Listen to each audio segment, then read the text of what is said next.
দেবগতদা, আপনার কাজ কি ছিল? সমীরকে কতদিন ধরে চেনেন? টিউশন করে সমীর দেবে 1-2 মাস ছিল। কিভাবে কি করতেন আপনি? টিউশন করতেন, কিন্তু এই আধার কার্ড পাসপোর্টের না, কি না, করতেন? তাহলে আপনাকে গ্রেফতার কেন করা হলো? না এমনি ওই সমীরদার কয়েকটা ভোটারের ব্যাপারে বলছিল।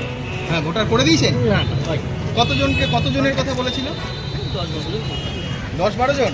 তাদের কি শুধু ভোটার কার্ড? হ্যাঁ শুধু ভোটার কার্ড করতে বলেছিল? আর উনি আধার কার্ড উনি করতেন? আমি জানি। ঠিক আছে।